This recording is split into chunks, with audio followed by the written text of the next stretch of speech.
प्रधानमंत्री नरेंद्र मोदी की मुजफ्फरपुर यात्रा से पहले पत्रकारों को नजरबंद करने या उनको भूमिगत करने का मामला सामने आया है। 56 इंच के प्रधानमंत्री, जो अपने आप को 56 इंच का सीना वाला बताते हैं, आखिर पत्रकारों से इतना डरते क्यों हैं?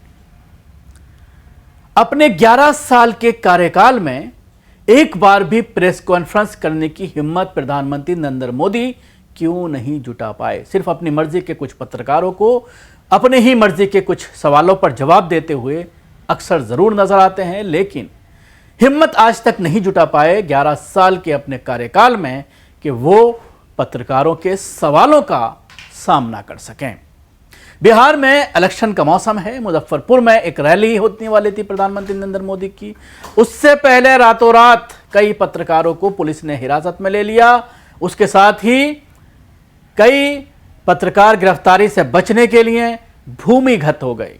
स्थानीय सूत्रों के अनुसार मुजफ्फरपुर ग्रामीण एसपी राजेश सिंह परकाकर ने पत्रकारों को बताया है कि खुफिया ब्यूरो की रिपोर्ट के अनुसार चीनी मिल के मजदूर प्रधानमंत्री की रैली के दौरान विरोध प्रदर्शन कर सकते थे और पत्रकार इस घटना को कवर करने वाले थे, जो उनके अनुसार वातावरण बिगाड़ सकता था, इसलिए उन्हें नजरबंद करने के आदेश दिए गए हैं। पत्रकारों पर सरकार विरोधी रिपोर्ट चलाने का आरोप लगाया गया। इसके चलते उनकी हिरासत का आदेश जारी किया गया। उन्हें 2 रात पहले रात 1 बजे नजरबंद किया गया और अगले दिन रात 1 बजे रिहा कर दिया गया।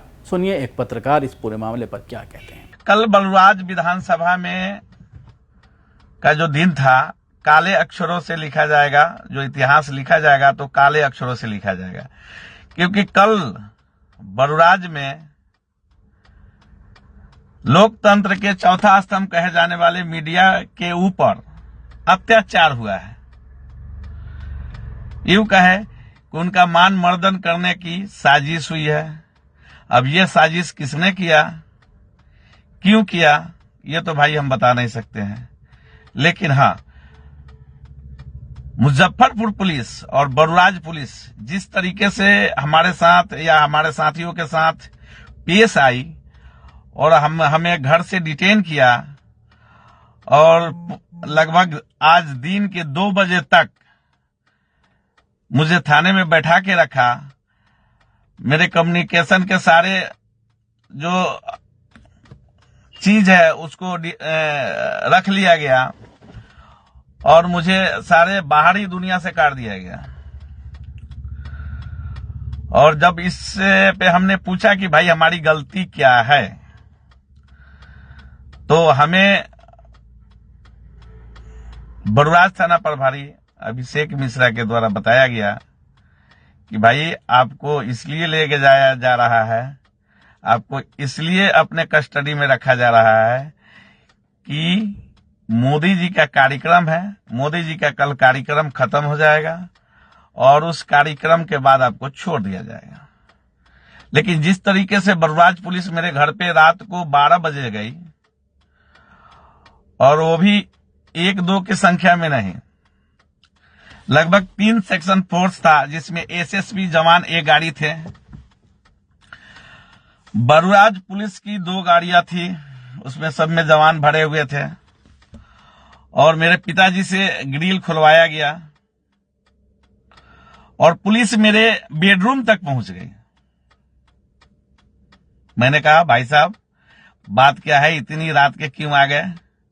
मैं तो कोई अपराधी हूं नहीं, आज तक मेरे ऊपर 107 नहीं हुआ है और आप इतनी भारी दल बल के साथ मेरे घर पे पहुंच गए। तो उन्होंने कहा कि एसपी साहब से मिलना है। बोली इतनी रात में एसपी साहब हमसे क्यों मिलेंगे भाई? तो उन्होंने कहा कि नहीं चलिए समझ जाइएगा, क्यों मिलेंगे, काहे मिलेंगे, सब समझ जाएंगे। तुम कहले ठीक है भाई, मैं कपड़ा पहन लेता हूं फिर चलता हूं।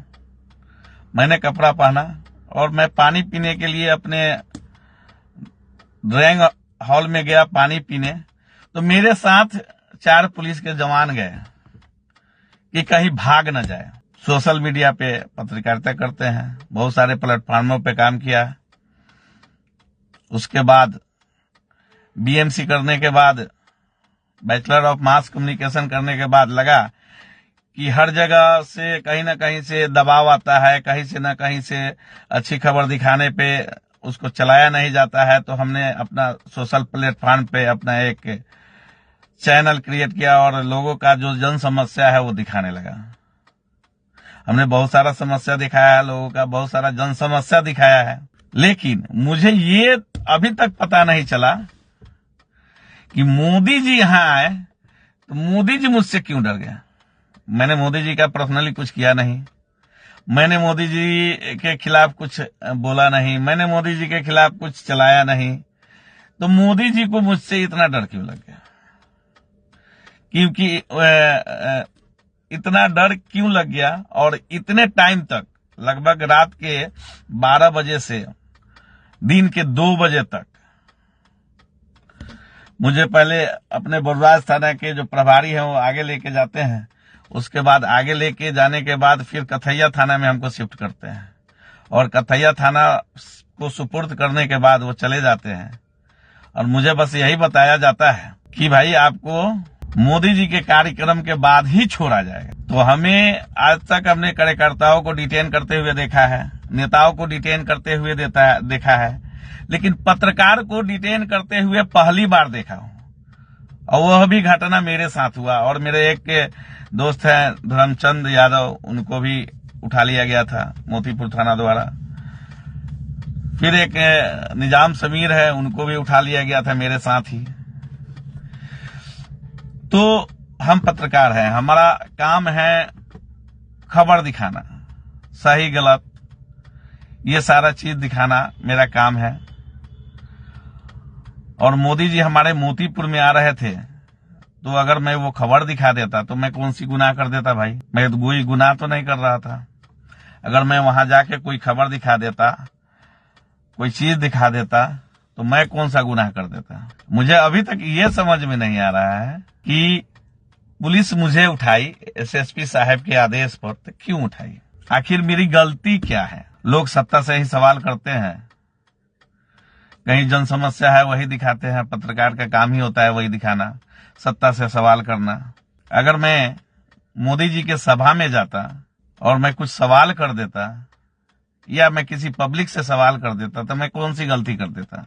मुझे जब पुलिस पकड़ने आई थी बरवाज थाना के, तो मुझे लगा कि मैं कोई बड़ा अपराधी हूं। मुझे उस समय ये फील हो रहा था कि जिस तरीके से बड़े अपराधियों को पुलिस पकड़ने जाती है, उस तरीके से मेरे घर आई थी। और आज दिन भर थाने में रहने के बाद जब 2 बजे पीआर बॉन्ड पर मुझे छोड़ा गया कथैया थाना से, तो मुझे वो दिन याद आ गया जिस समय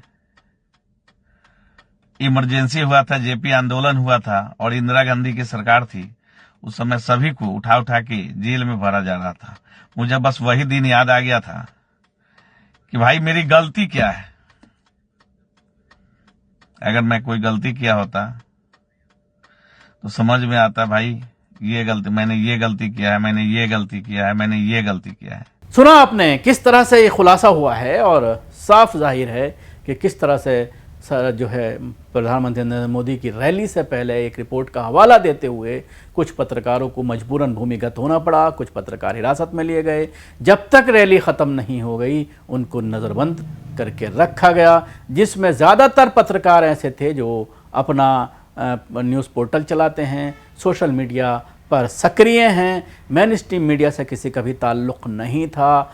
ज़्यादातर पत्रकार इसी तरह के थे। एक पत्रकार को छोड़ करके जो दैनिक भास्कर या साधना न्यूज़ के लिए काम करते हैं, निज़ाम समीर, उसके अलावा तमाम लोग जो है वो सोशल मीडिया से ताल्लुक़ रखते थे या पोर्टल के लिए काम करते थे। और इन लोगों के ऊपर जाहिर सी बात है मेन स्ट्रीम मीडिया तो इस तरह की चीज़ें नहीं चलाती, लेकिन आजकल सोशल मीडिया के ज़रिए इस तरह की बातें सामने आती हैं जो सरकार के विरोध की बात हो या मोदी और योगी या जो भी सत्ता में हैं उनके खिलाफ जो खबरें आती हैं, वो सोशल मीडिया के लोग ही हिम्मत जुटा पाते हैं इसको दिखाने की। तो इसलिए सोशल मीडिया के पत्रकारों को नज़रबंद कर दिया गया या फिर उन्हें भूमिगत होने पर मजबूर किया गया।